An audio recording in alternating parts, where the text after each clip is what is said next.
साथियों, इस वीडियो के अंदर मैं आप लोगों से 4 पॉइंट पे बात करने वाला हूं, जिनमें से 2 आप लोगों के लिए एक तरीके से बोल सकते हैं, बैड न्यूज नहीं बोलेंगे बट थोड़ी सी सैड न्यूज उसको बोल सकते हो। 2 आप लोगों के लिए गुड न्यूज है, 2 खुशखबरी पे मैं आप लोगों से बात करने वाला हूं। तो जो बैड न्यूज है पहले उन पे बात कर लेते हैं। किस तरीके की बैड न्यूज है आपको पता है? 2 वैकेंसीज हैं अभी, जिनका एक तरीके से बोले कि नंबर ऑफ वैकेंसीज 2026 में कितनी होंगी उस पर बात हो चुकी है। ठीक है ना। जैसे एएलपी की हैं 11,127 वैकेंसी निकलने वाली हैं। आप लोगों का जो टेक्नीशियन वाला है उसकी 6565 वैकेंसी आने वाली हैं। और एएलपी की तो डेट भी फिक्स कर दी है कि भैया 14 मई से आप लोगों के फॉर्म फिल होने वाले हैं। तो इन वैकेंसीज में इसके अलावा भी जो एनटीपीसी ग्रुप डी वगैरह की जो वैकेंसी जाएंगी उनके लिए ना कुछ रूल्स में बदलाव किया गया है। ठीक है ना। क्या बदलाव किया गया है, या यूं बोले कि उनके अंदर जो सर्टिफिकेट लगा देंगे उन सर्टिफिकेट में कुछ चेंजेस किए गए। उन सर्टिफिकेट के बारे में मैं आप लोगों से एक बार बात कर लेता हूं। आपको पता है कि जब आप लोग रेलवे का फॉर्म डालते हैं तो जो भी वैकेंसीज होती है उसकी बेसिक क्वालिफिकेशन के सर्टिफिकेट तो आप लोगों को लगाने ही लगाने। जैसे मैं एएलपी का ही एग्जांपल ले लूं तो आप लोगों का जो 10th का सर्टिफिकेट है प्लस आप लोगों को आईटीआई का सर्टिफिकेट है, ये आप लोगों को तो लगाना ही लगाना है, इसमें तो कोई प्रॉब्लम वाली बात है ही नहीं। बट यहां पे एक दिक्कत है कि आपके 10th के अंदर जो भी डिटेल्स हैं, जैसे आपकी नाम की स्पेलिंग हो गई, आपके फादर के नाम की स्पेलिंग हो गई, आप लोगों की डेट ऑफ बर्थ वाली जो है वो हो गई, वो सेम की सेम चीजें आप लोगों के आधार कार्ड के अंदर होनी चाहिए। अगर दोनों में कोई हल्का पुल्का डिस्प्यूट है या दोनों में थोड़ा बहुत मिस्टेक है तो आप लोगों का फॉर्म जो है वो रिजेक्ट हो सकता है। क्योंकि इस वर्ष यानी कि 2026 की जो सबसे पहली वैकेंसी है एएलपी की, और उसके फॉर्म जो है 14 मई से स्टार्ट होने वाले। अभी भी लगभग जिस दिन मैं वीडियो स्टार्ट कर रहा हूं आपके पास लगभग 1 महीने का समय है, तो आप लोग इनको चेंज करा सकते हो अगर इनमें कोई भी थोड़ा बहुत आप लोगों का मिस्टेक आ रहा है तो। बाकी मेन पॉइंट मैंने स्टार्टिंग में बोला कि ओबीसी और ईडब्ल्यूएस वाले कैंडिडेट के लिए यहां पे सबसे बड़ी चीज है। क्योंकि ओबीसी के अंदर क्या है कि कुछ जो कास्ट है वो सेंट्रल गवर्नमेंट के अंदर जनरल में आती हैं, बट स्टेट में जो है वो ओबीसी में आती हैं। और आप सेम उल्टा बोल सकते हैं कि कुछ कास्ट ऐसी हैं जो सेंट्रल में ओबीसी में आती हैं बट स्टेट के अंदर जनरल में आती हैं। तो उसके लिए क्या है कि जब आप लोग की सेंट्रल गवर्नमेंट का जॉब का फॉर्म फिल करते हैं तो जो ओबीसी सर्टिफिकेट होता है वो आप लोगों का लगता है केंद्र सरकार का। और केंद्र सरकार की ये जो वैकेंसी अब आने वाली है रेलवे की, इनका जो फॉर्म फिल होना है वो अप्रैल के बाद में होना है। अप्रैल के बाद में जब भी फॉर्म फिल होते हैं तो उसी साल का आप लोगों को सर्टिफिकेट लगवाना होता है। ओबीसी का हर साल आप लोगों को अपडेट करवाना होता है। तो जो आप लोगों का ओबीसी सर्टिफिकेट है वो 1 अप्रैल 2026 के बाद का होना चाहिए। ये चीज आप लोग ध्यान रखिएगा, 1 अप्रैल 2026 के बाद का आप लोगों का होना चाहिए। ये आप लोगों को अपडेट करवाना है। बात आती है ईडब्ल्यूएस वाले कैंडिडेट की। ईडब्ल्यूएस वाले कैंडिडेट क्या होता है कि भैया फाइनेंशियली बैकवर्ड के लिए रहता है। ठीक है ना। तो फाइनेंशियली बैकवर्ड वाली बात जब आती है तो आप लोगों का फाइनेंशियली ईयर 31 मार्च को चेंज हो जाता है। तो ईडब्ल्यूएस कैटेगरी के जो भी कैंडिडेट हैं वो भी अपने सर्टिफिकेट को अपडेट करवाएंगे। उनका भी जो सर्टिफिकेट है वो 1 अप्रैल 2026 के बाद का होना चाहिए।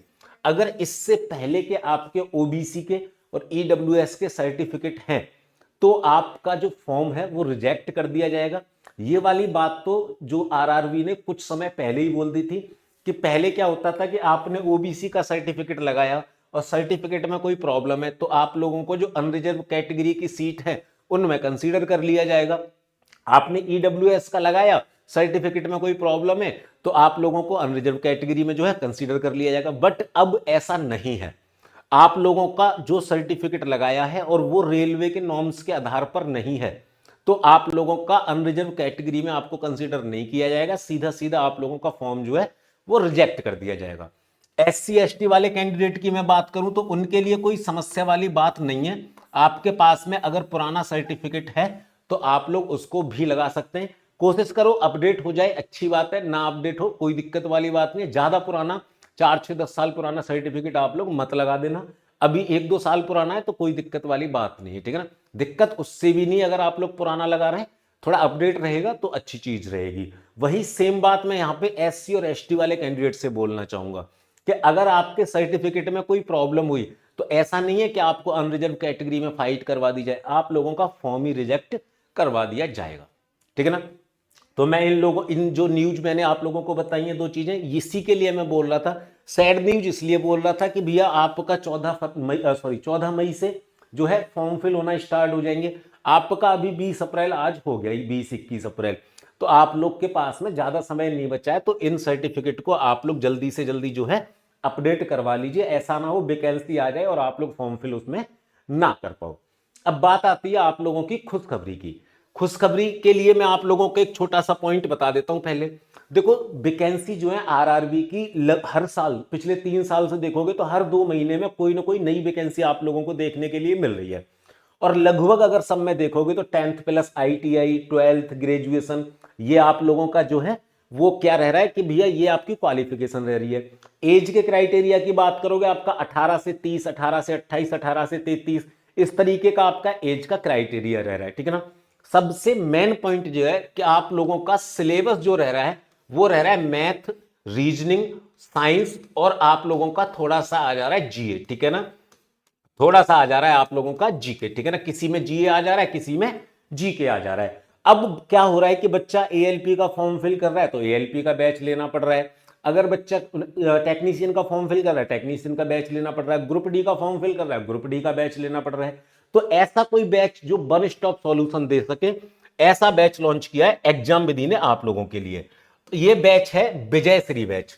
एग्जाम विधि ऐप डाउनलोड करके इस बैच को आप लोग ज्वाइन कर सकते हैं केवल और केवल 329 रुपए के अंदर।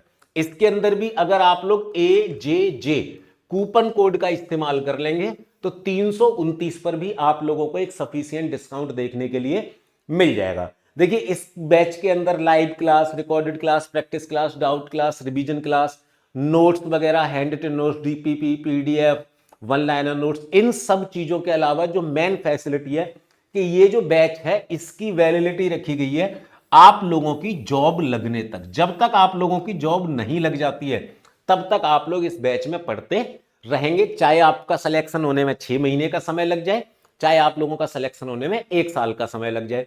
ये बैच में आप लोग तब तक पढ़ाई कर सकते हो। ये हो गई आपकी पहली खुशखबरी। आप बोलेंगे सर दूसरी खुशखबरी क्या है? दूसरी खुशखबरी है जिन बच्चों का अभी एनटीपीसी अंडर ग्रेजुएट लेवल का एग्जाम है, ठीक है ना। आपको पता है एनटीपीसी अंडर ग्रेजुएट लेवल के एग्जाम वाले बच्चों की एग्जाम डेट आ चुकी है। 7 मई से आप लोगों के जो है एग्जाम स्टार्ट हो रहे हैं। पॉइंट ये है कि अब इस समय पर जब आप रिवीजन कर रहे हो तो आप लोग किस तरीके से किन चीजों पर फोकस करें। तो देखो इसी चैनल पे, ठीक है ना, इसी चैनल पे कल यानी कि 22 अप्रैल से, ठीक है ना, कल यानी कि 22 अप्रैल से दोपहर में 3 बजे, ठीक है ना, कितने बजे? दोपहर में 3 बजे आप लोगों की एक सीरीज स्टार्ट होगी रीजनिंग को लेके, क्योंकि एनटीपीसी में रीजनिंग का बहुत बड़ा रोल रहता है। और ये जो रीजनिंग की सीरीज रहेगी इसके अंदर आप लोगों के जो प्रीवियस ईयर के पेपर होंगे, ठीक है, वो आप लोगों को सॉल्व करवाए जाएंगे। जितने भी 2024 के पेपर हैं वो अंडर ग्रेजुएट वाले, वो सारे के सारे इस सीरीज के अंदर आप लोगों को रीजनिंग के सॉल्व करवाए जाएंगे। तो आप लोग इस पे जुड़िएगा जरूर, क्योंकि इससे आपको इतना आइडिया लग जाएगा कि भैया कि आपका जो पेपर है वो किस तरीके से आने वाला है। बाकी इस चैनल को जरूर सब्सक्राइब कर लेना, और अगर आपको इंफॉर्मेशन अच्छी लगी हो तो इसको लाइक जरूर करिएगा। मैं मिलूंगा अगली इंफॉर्मेशन के साथ, तब तक के लिए जय हिंद, जय भारत।